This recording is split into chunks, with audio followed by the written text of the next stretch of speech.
Good morning, Malacanang Press Corps. Welcome sa regular press briefing. The presidential spokesperson, Harry Roque. Good Thursday morning. Let me begin with good news as usual. The country's manufacturing sector continues to be one of the top performing sectors for 2017.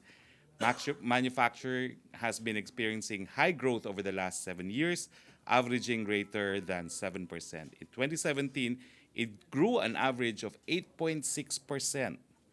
The BOI, Board of Investments, recorded a 95% increase in approved investments in the manufacturing sector, amounting to 96 billion in 2017 as compared to 49.259 billion in 2016 and 256% higher than the 27 billion recorded in 2015.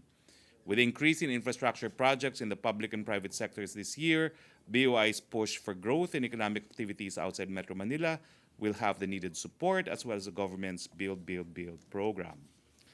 We're pleased also to announce that the Philippine National Oil Company has entered into an agreement with the Asian Development Bank and to be their transaction advisor for the country's first liquefied natural gas or LNG facility in Batangas costing 2 billion US dollars. The PNOC has received 8 unsolicited proposals for the project, and ADB will assist the PNOC in choosing its partner upon evaluation of the unsolicited proposals. The LNG will have a capacity of 7 million metric tons yearly, or twice the current domestic consumption of natural gas. This is another step forward in ensuring energy security and tapping another clean source of energy. Once up and running, this LNG hub will increase energy access, benefit the power, transportation, and industrial sectors in Luzon and outlying areas, and further contribute to economic growth. In response to alleged rallies to be conducted in this February 23, our position on the right to peaceful assembly and street protests has not wavered. Public displays of constructive criticism, including youth participation in protests, are allowed as part of full exercise of the citizens' right to express their grievances. We, however, hope students would not skip or cut classes and use street protests as an excuse to neglect their studies. Authorities, as a matter of SOP, will observe maximum tolerance and respect the protesters' right to peaceful assembly. Mayon update. As of 8 a.m. today, Mayon's activity in the past 24 hours was characterized by near continuous lava fountaining, lava flow, and degassing from the summit crater. There have been 35 lava fountaining episodes since noontime yesterday.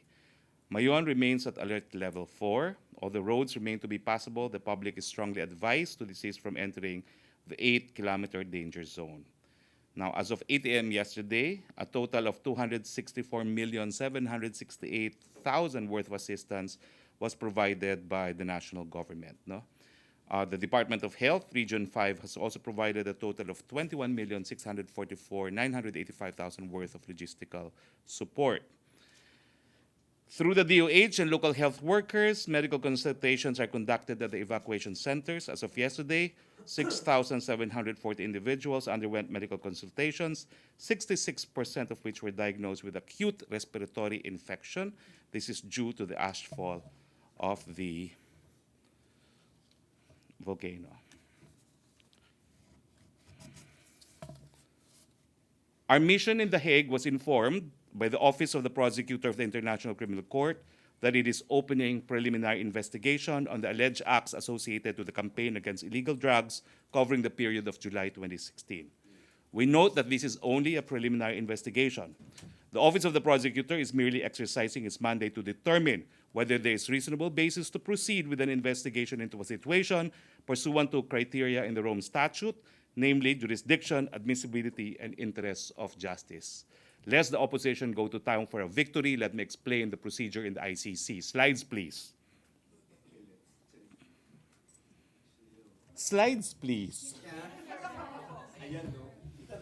Now, this is the overview of the procedure in the International Criminal Court. There is first communication filed with the Office of the Prosecutor. From the initiation or from the filing of the communication, the prosecutor may conduct preliminary examination, which is where we're at. I reiterate, the preliminary examination is not a formal preliminary investigation. The office of the preliminary examination is only to determine if there is reasonable basis to proceed to a preliminary investigation. After a preliminary investigation, the prosecutor would have to go to the pretrial chamber of the court for confirmation of charges before the charges can even be filed in the court. The pretrial chamber is an innovation. It's the only chamber found in any court in this planet. It was put in place in the Rome Statute to persuade countries like the United States to sign up. They have not signed up. And the objection of American authorities is the objective of the pretrial chamber is to hold the prosecutor liable, because under American tradition, a prosecutor is elected, whereas a prosecutor in the ICC is not elected. So I repeat, no one should claim a victory because we're only in the stage of preliminary examination. What happens in the preliminary investigation? Next slide, please. So this is basically the procedure. When there is a communication filed, it is received by the prosecutor, then it proceeds to preliminary examination. The matters inquired upon in preliminary investigation are as follows. Next slide, please.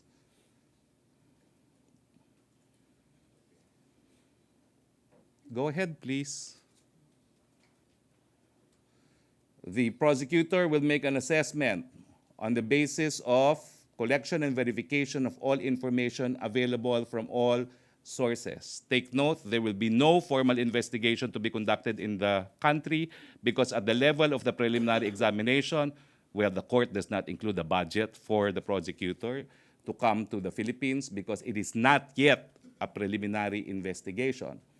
Now, the objective is to determine if there is reasonable basis to proceed with a formal investigation.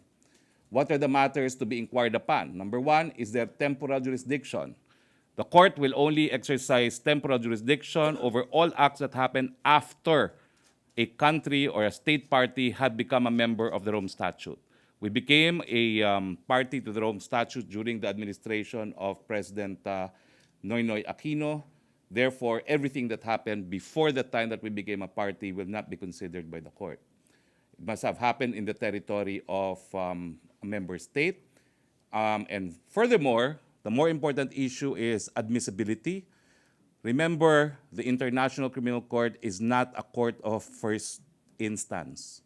All countries to the ICC signed up to it because they wanted the court to be a court of last resort. This is implemented by the principle of complementarity, which says that the International Criminal Court will not exercise jurisdiction unless domestic courts are unable or unwilling to exercise jurisdiction. There is inability when civil courts are not functioning, as in the case of Somalia. There is unwillingness when there is immunity statute. Yes, we have immunity for our presidents, but they subsist only during their tenure in office. As we have shown the world, 2 of our past presidents went to jail immediately after their terms of office. I refer to that to show that there is no unwillingness in the Philippines because obviously a president can be prosecuted for any acts committed after his term of office. And that is why it is the position of the president that the case is inadmissible. On the merits, the president is charged with alleged crimes against humanity. The elements of crimes against humanity are that there must be either widespread or systematic attack directed against civilian populations with knowledge that it was being directed against civilian populations. The acts attributed to the president are killings in relation to the ongoing drug war. We note, though, that the ongoing war against drug is an exercise of police power in dealing with the pernicious problem of drug trafficking in the Philippines. As a sovereign state, the Philippines has the inherent responsibility to protect its current and future generations by effectively addressing threats to the safety and well-being of its citizens such as the proliferation of illegal drugs. Because the war against drug is a lawful, legitimate police operation, it cannot be characterized as an attack against civilian populations because they are civilians. No? It is a lawful use of force, and therefore we submit likewise that on the merits, the element of directing an attack against civilian populations is simply lacking. We view, of course, this decision of the prosecutor as a waste of the court's time and resources. Again, as a matter of sovereign consent, we gave our consent to be a member of the ICC, subject to, number one, the court being a court of last resort, and that secondly, subject to the principle of complementarity, and number three, that not all crimes can be cognizable by the court because only crimes which are of the gravest nature, greatest affront against the international community should be subject to the jurisdiction of the court.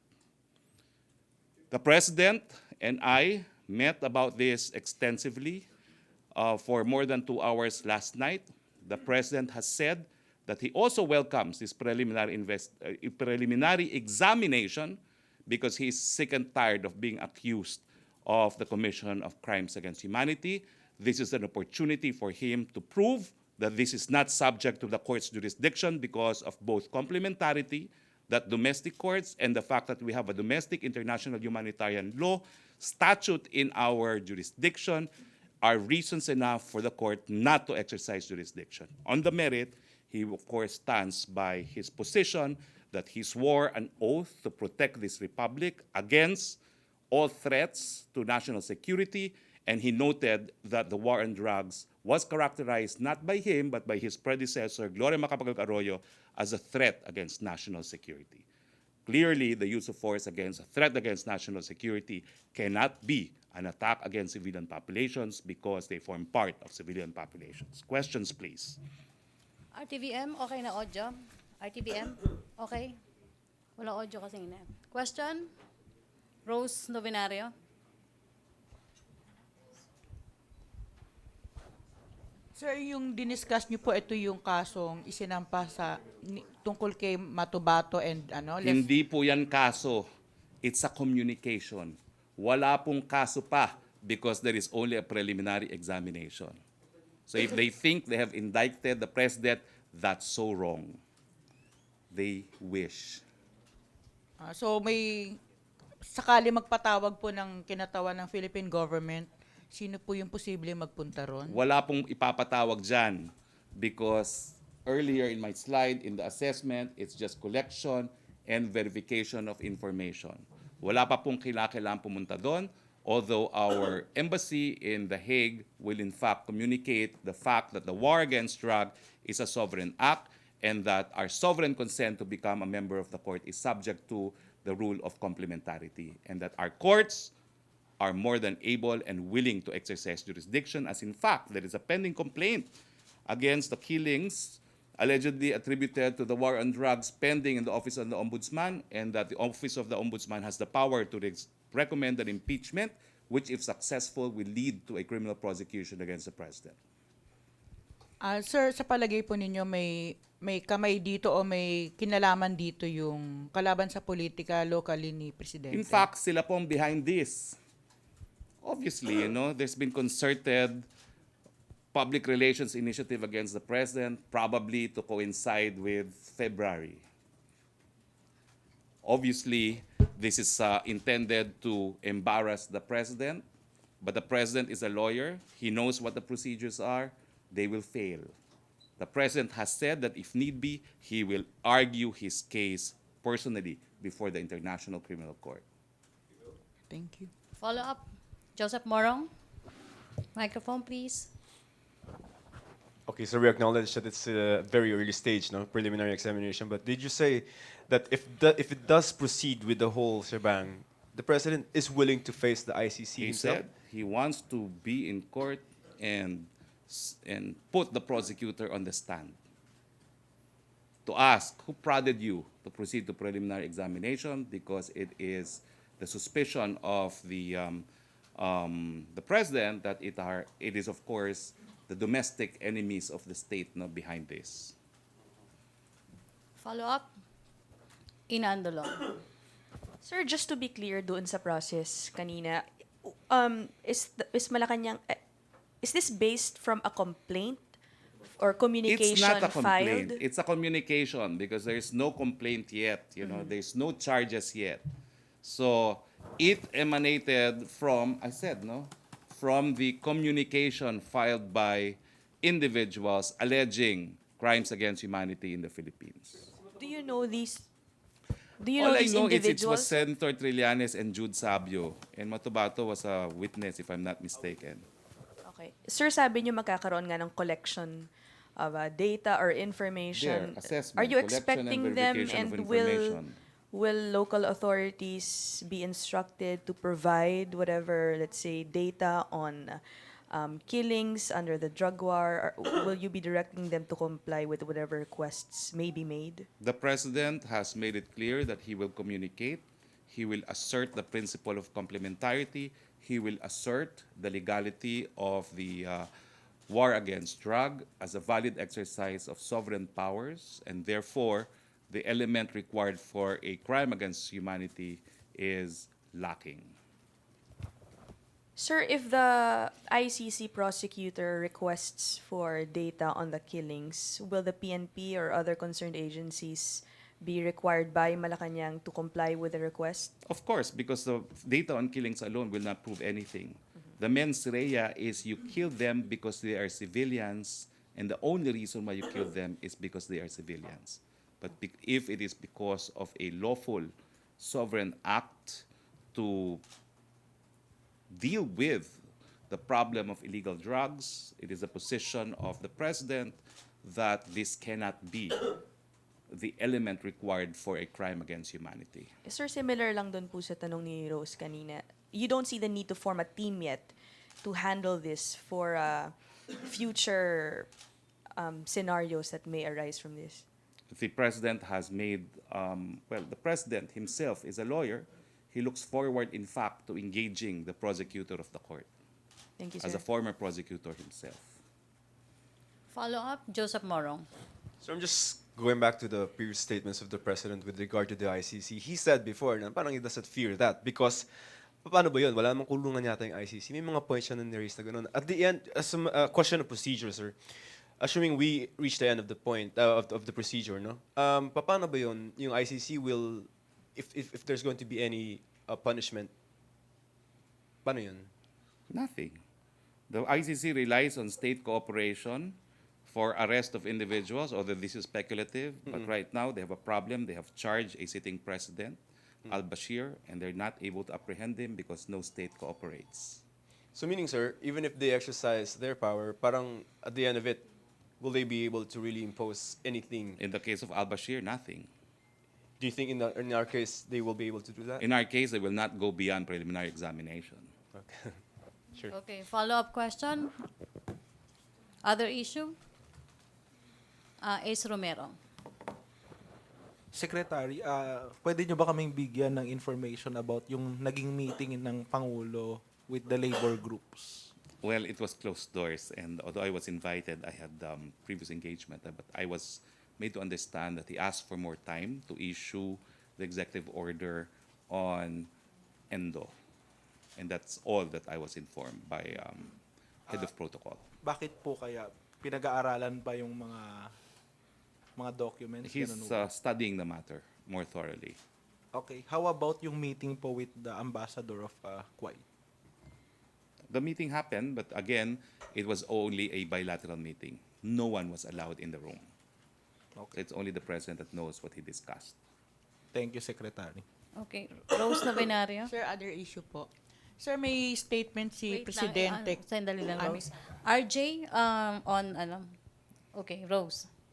Sir, may statement si Presidente kagabi na sa bawat isang sundalong mapapatay na NPA, 5 naman yung NPA na dapat patayin ng mga sundalo. Ano yung retaliation po ba yun sa pahayag ni Joma Sison na isang sundalo kada araw yung kanyang utos na patayin ng mga NPA? I think the message is, you don't threaten us, Joma Sison. We are the state. If we haven't eradicated you, it's because we opted not to eradicate you as Filipinos. But if you want war, we're ready to go to war. Parang ano na po yun, pahiwatig na po yun ng all-out war laban sa Hindi naman po CPP-NPA. pahiwatig, pero nandyan ang resources po ng gobyerno at hindi dapat tinatakot ang gobyerno na parang mas malaki pa ang kakayahan nila, no, na manaig sa isang digmaan. Hindi po totoo yun. Handa po ang hukbong sa datahan kung gusto nila ng digmaan. Thank you. Follow up? Other issue? Rose? Follow up. Ina. Okay. Ina. Ina Andalong. Sir, on employment, in December, last December, you talked about a slight increase in in the country's unemployment rate, considering the recent reports of big companies like Coca-Cola laying off some employees and statistics from the Philippine Statistics Authority saying that in NCR alone, in January, more than 400 companies advised that they will be terminating employees. More than 6,000 have actually been terminated. Do you think that figure from December will improve? Probably, yes, it will improve because we have unprecedented locators, foreign investors who have registered with the Board of Investment. And of course, in today's good news, we have also record figures as far as manufacturing output of the country is concerned. So you're confident that those more than 6,600 people in NCR alone last month who lost their jobs will be able to find jobs? We're confident because also of the Build, Build, Build program of the government. Thank you, sir. Okay, Roscos? Hi sir, reaction po ng Palas dahil po sa ngayon na nire-review ng Canadian government yung deal na kapipirma lang po ng agreement na magbenta ng 16 na helicopters dahil posibleng gamitin against the NPA rebels. Well, malinaw po ang dahilan kung bakit natin gustong bumili ng Bell helicopters. Ito po'y gagamitin para transportasyon ng personnel, supplies, humanitarian missions, ng mga ferrying of wounded and injured soldiers, and other forms of humanitarian assistance and disaster response. Pero sir, nabanggit ng isang military official na kabilang din sa paggagamitan ng mga helicopters is to address the internal security operations po. Well, May as I said, concerns. we purchase helicopters. If they don't want to sell, well, we may consider the prospect of procuring them from other sources. Okay, thank you, Rose. Philip? Or may follow-up sa Canada? Philip?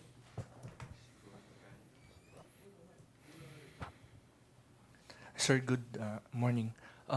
Sinabi po ni Presidente kahapon about dun sa Benham Rice that he received a statement from another country that they recognize yung sovereign rights ng Pilipinas Yes. over Philippine rights. Yes. Could you tell us from what country was this? I think it was publicly reported that China, while expressing somehow, I wouldn't say disappointment, while acknowledging that we have put an end to scientific research, reiterated that it recognizes the sovereign rights of the Philippines over Philippine rice. Was it an official diplomatic communication, sir, or nabasa lang po ng Presidente sa briefer? It's or been widely reported in the media as having been mentioned by a spokesperson of China. Okay. Tapos sir, may story po sa Global Times. It's a paper in the mainland China, published under the auspices of the Communist Party there, saying that they would be expanding yung artificial islands nila sa South China Sea. That's a newspaper report. We will not comment until there's some formal reports coming from the Department of Foreign Affairs. Okay. Thank you, sir. Follow-up? Joseph Morong? Sir, nabasa lang din ni Presidente or the way he related it yesterday was that it was a first-hand information, of course, that China told him na may ganong recognition. In the first place, Philippine rice is undisputed. It was awarded to us by the UN Commission on the Extended Continental Shelf. Correct. So that award is recognized even by China. It was never disputed by any state. Whether be it official, unofficial, China has reiterated that it recognizes our sovereign rights. Okay? Yes, but it is relevant because according to Secretary Piñol, one of the reasons that the president gave why when he issued the order na bawal na yung mga foreign explorations, well, you have clarifications on that, was that there's a low-level cabinet secretary from China who said that it is not owned by anyone. So that statement that China recognizes and acknowledges our sovereign rights is relevant, especially given the characteristics of China. Might be So- relevant, but ask Secretary Piñol. Okay, follow up. Other issue? Okay, Roscos. Sir, other groups are questioning kung bakit daw po parang ang gobyerno ay kulang sa transparency dahil yung unang research na ginawa ng China until now ay hindi pa dinidisclose yung information. Pinayagan na sa ikalawang research. Alam mo, mali po yan na walang transparency. Kasi nga po, wala namang research na walang kasamang Pilipino. So, hindi lang po tayo transparent. Require po natin sa guidelines na may kasamang Pilipino. I-distinguish po natin yung mga kalaban sa politika na lahat ginagawang issue at yung katotohanan. Sa guidelines po ng interagency, kinakailangan kasama Pilipino at kinakailangan sinishare ang resulta ng scientific study sa Pilipinas. Malinaw po tayo dyan. So, ibig sabihin meron na po tayong result. Yes, yung mga kasama na nag-research, kasama po sila kumuha ng results, no? Yung mga nakalap na data, meron din po silang kopya. Sang-ayon po yan sa official na guidelines. Okay, thank you. Follow up? Okay, Joseph. Sir, sa China again, no? Kilala mo naman si Professor Ramel, no? Panlawi. Yes. Okay. So he said that yung recent activity ng China on the South China Sea is muscle flexing. Parang, ano siya, message to the US and whoever. And the end goal is to control that area. We're not doing anything about that muscle flexing of China. We're just going to stand and watch. We are asserting an independent foreign policy. We're not giving out territory. We're protecting our sovereign rights. And at the same time, we're doing the best that we can given our state of preparedness. No? So the difference is we're not willing to be used by other states that want to challenge the alleged dominance of China in the region, no? Because we have ceased to be a lackey of any other state. We stand on our own. Okay, follow up. Other issue? Pia Gutierrez. Sir, you mentioned talking to the president last night. Did he mention giving a directive to the administration or his officials to fast track the importation of NFA rice? No. I think I had a more extended discussion with Cabinet Secretary. He says that while he confirmed that he was the one who gave me the information about the 250,000 metric ton standby authority to import, he says the reason why they have not actually resorted to importation is that under the minimum access volume, we're expecting 325,000 metric tons of rice to arrive within the month. So why should we import? So the point is there's already rice on its way. There's no need to authorize the standby order of an additional 250,000 because there's more than enough rice on its way to beef up the NFA stock. Now, he clarified that the procedure is not only must the council approve, they must also consult the, what is that office now? I forget. The Food Security Office Council to determine if there's really a shortage, no? And there hasn't been a shortage. Mas magaling pala kayo eh. Oh. Nagtatanong pa kayo, no? Alam nyo naman pala. Oh. Okay. Microphone. Pia, okay ka na? Follow up. Sige, go. Joseph. Ikaw muna on the rice, please. Let's finish the game. rice So, before sir, I kasi forget my nagmama- figures. All right, game. Because, speak to the consumers, no? Kasi ang nakikita nila sa market ngayon, mahal na mga 5 or 6 pesos, even the commercial rice. Should we be seeing yung mga ganon na pagtataas ng presyo given na we have enough rice according to government? Well, ang clarification po na ginawa ni Cabinet Secretary Ibasco na merong supervision sa National Food Authority ay sapat-sapat po ang ating supply sa bigas. Meron pa pong napakadaming parating na 325,000 metric tons na bigas. Kaya nga po, yung standby order na another 250,000 tons ay hindi pa ina-approve ng council. Bagamat in principle po, kung kinakailangan talaga, kaya nga ang tawag dyan is standby. No? Pero ngayon po, naniniwala siya na with 305,000 metric tons of rice on its way, hindi po kinakailangang mag-import pa pursuant to the standby authority. With regard to prices, wala bang, hindi nyo ba sasabihan yung DTI to maybe monitor and then discipline yung mga... Well, alam niyo po kasi yung merkado naman, no? They react to supply and demand, no? Siguro po lumakas lang talaga ang consumption natin, no? Dahil una-una napakadaming abiryang nangyari kaya naubos nga yung stockpile natin ng bigas. Pangatlo, nagkaroon din ng kakatapos lang ng Pasko. So, yan po yung mga bagay-bagay, no, na dapat makonsidera. Pero pag dumating na po yan 305,000 325 metric ton, sigurado po naman baka bababa ang presyo ng bigas dahil napakalaking volume po yan.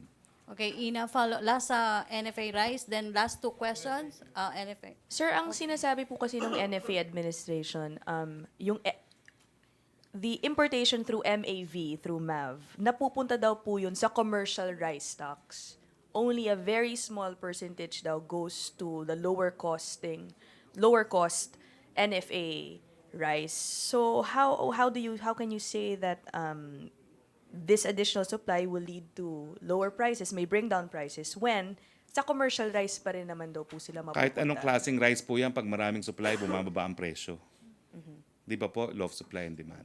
Okay. Sir, yesterday also I spoke to Cabsec June Vasco, and he said that marami daw pong ramblings sa NFA, possibly because some people there may want to import through government to government or G2G because nandun daw po yung racket.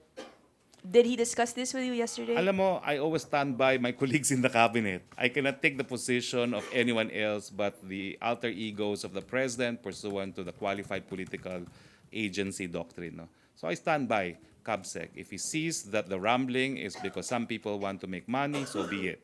But I'm happy that Cabsec Ibasco is on top of the situation. He enjoys full trust and confidence of the president. That's why until now the president has not commented on this issue because he trusts that Secretary Ibasco will do what is best. So he did discuss that with you yesterday, na parang he may did not. gustong kumita. Well, hindi naman po. But if you're saying that's what he said, I have to approve and support what he said. Thank you, sir. Okay, last I mean, if you're asking me Kung na-bring up who ni sir I will yesterday. believe, I will believe my colleague in the cabinet because they are the alter ego of the president. Thank you, sir. Okay, last sa NFA, then last three questions, Philip, Pia, and Jopel. And incidentally, the position of Cabsec Raymond. appears to be corroborated by the position of Senator Villar, that there is no shortage. Sir? But there is a scenario to justify importation. No? The NFA admitted also that there is no shortage of rice production in the country. But they have the problem because they are only buying 17 pesos per kilo from the farmers. So the farmers are not selling their rice to them. So they choose to sell to the retailers, private retailers. So why can't we just, the NFA, increase the 17 pesos buying price so that the farmers will just sell their products to them and no need to import, and you already help also the economy of the farmers. Tama po ang katanungan nyo, pakitanong po sa NFA. Kasi hindi ko talaga maintindihan bakit sila nagsabi ng gano'n. Eh sila naman ang nagdidesisyon kung magkano presyong bibili nila. Di ba po? Thank you, sir. Thank you, Raymond. On NFA, other issue, Jopel, Philip, sige.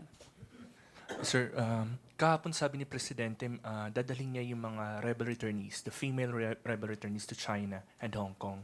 Pupunta daw siya because he has a standing invite.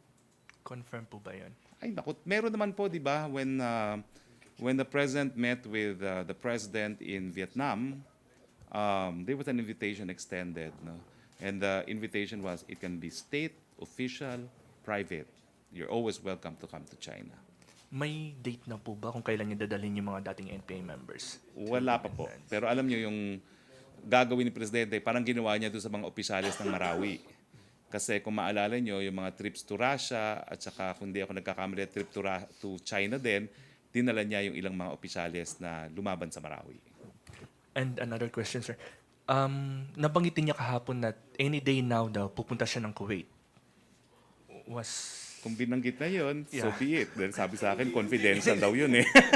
Kaya hindi ko sinabi. So, Pero wala- kung wala binanggit po- naman pala niya, yes.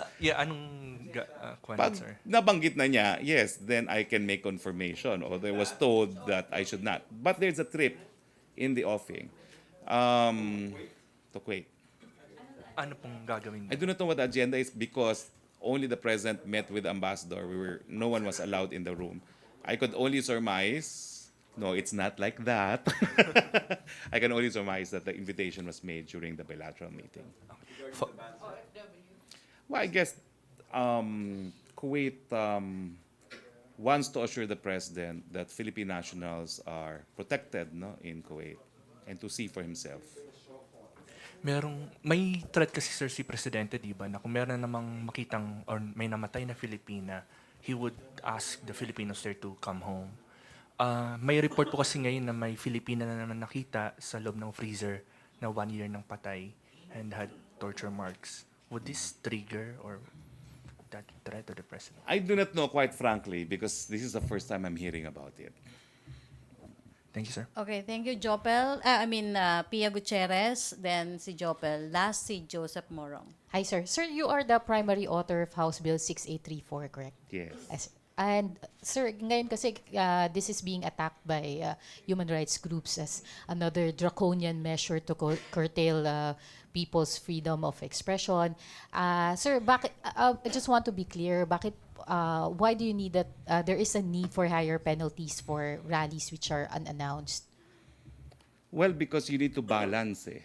The rule is we respect the ruling in Bhagat Singh that again I should not be answering this because it still doesn't involve the president, but because I started answering it, I might as well finish. No, we codified basically the ruling in Reyes versus Bhagat Singh. No, that the license of the people to exercise the right to peaceful assembly is found in the Constitution.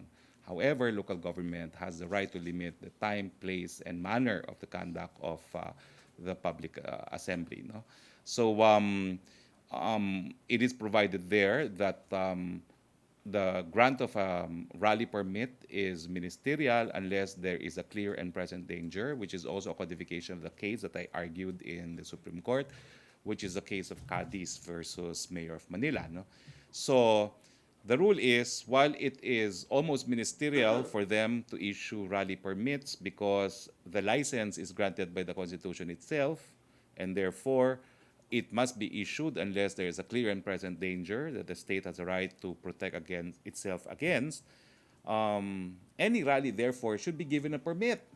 So under this delicate balance, anyone who resorts to an unannounced rally could be held liable for their acts. Because in the first place, there is now confidence that when you apply and there's no clear and present danger, we have fixed time frames within which the local government units must in fact issue the license permit, and if they refuse to do anything on it, it is deemed granted. So under this scheme of things, it's not unreasonable, no? To require individuals to get the permit. Again, the delicate balance is it must be issued within a specified period unless there is a clear and present danger. Sir, since you're answering it naman, do you think na masyado pong mabigat yung 6 months to 6 years imprisonment? Hindi naman. Hindi naman. Kasi sa totoo, hindi naman nasa-serve yung 6 months to 6 years. Diba? Is this something that the president supports? It's an act created by Congress, well, legislated by Congress. And let me see, I have many bills now, some of which have lapsed into law, the free irrigation bill. That's also my bill, no? Wala na naman kaming ceremony, no? Sabi ng presidente, magsa-ceremonya siya, but it lapsed into law. So I'm a bit confused now if this is one of those that had lapsed or had only been submitted to him for his signature. Submitted ba sa kanya ito for his signature? I will check. Alam ko yung irrigation law ang naglapse na into law, no? Because he did not sign it and therefore it lapsed into law. Pero did he in This any was way? not certified as urgent. Okay. This was something that I pushed through the process in the House of Representatives. Or did he mention anything about needing stricter or graver It's not actually penalties? stricter because we codified basically existing jurisprudence in Reyes versus Bagatsing and Cadiz versus Mayor of Manila. Or graver penalties, sir? Did he mention anything about No, he hasn't mentioned. All right, Okay, thank you, sir. thank you, Pia. Follow up, Ina. Short lang, and then Jopel and Joseph Morong. Sir, dun sa, since sa rallies na rin tayo, dun sa sinabi mo sa Feb 23, you said, sana, hopefully students will not be skipping their classes. I just want to confirm, is it true that when you were still teaching in UP, sir, you would encourage though your students to skip their classes and join protests? I did not encourage them to skip class. What we did was we held class in the streets. Oh, that was not skipping class. That's how we were able to come up with a doctrine in Cadiz versus City Mayor of Manila. According to the government then in power, there will be no rallies allowed in Mendiola because there is a clear and present danger. So I said, class, we will now have a classroom session in Mendiola. Best dress up on your best Sunday clothes so that we will not be classified as clear and present danger by the government. So they all went in their best party clothes and we rallied. We were, of course, sued by the government, but we went to court arguing that we filed a rally permit.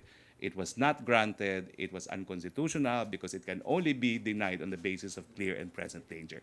So I did not encourage them to skip class. We held our class in Mendiola. But you encouraged them to participate in protests in a way. Well, of course, there has to be critical thinking in the university. We did not walk out from our classes. We held our classes in the streets. Thank you, Ina. Lusot na ako doon. So they can on the 23rd, sir, they can hold their classes in the streets. Yes. Ladies and gentlemen, are there any other further questions? That's the Joseph, question. last Because I question have ka na. ceased Joseph, to ituloy mo na teach. sa question mo, These are Joseph. good. Last two. Serious question. They can hold classes on the 23rd, right? Yes, Like of you did. course. Okay. Second, yeah. Sir, regarding Bisaya, no? Regarding? The Cebuano. The president expressed, I think, sometime last week sa Davao, no, na gusto niya cabinet meeting will be in Bisaya. Has he done that in? No, he Hindi still naman. speaks in Filipino and in English. Okay, so this is not going to be like a policy now that more strength on the use of Cebuano. It's not an official policy, but I think it's good for the Visayans, no, that the president is speaking in Visayan as well. Correct. So pero hindi naman yan yung parang serious na we're Hindi going naman, because the last cabinet meeting, he did not speak in Visayan. to. Okay. Okay, thank The you, last time he Joseph. spoke in Visayan was for the dinner with the rebel returnees. Yesterday, sir. Last question, Jopel. Yes. I'm sure you had many questions about the speech yesterday with the rebel returnees, correct? The one in Visayan that she delivered, marami kayong tanong doon. No? Like, what did he say? Anyway, naka-televise mo yes, pala sir. tayo. Pero okay na sa akin yung sir kasi Bisaya naman ako. Okay. Sir, yung regarding po dun sa statement nyo lang po sir dun sa kinumpirma nung dating clerk of court na mababa yung nakuwang grade ni CJ Sereno. And dahil doon, 2 psychiatrist ang tinanggal ni CJ Sereno. Ano pong tanong? Statement nyo lang sir, anong reaction nyo doon sir? Sa Wala po. impeachable sir? Hinahayaan na po namin yan sa Kongreso. Okay, thank you, Jopel. Thank you, Malacanang Press Corps. Thank you, Presidential Spokesperson Thank Harry you. Roque. Back to our main studio sa Radyo Pilipinas and People's Television Network.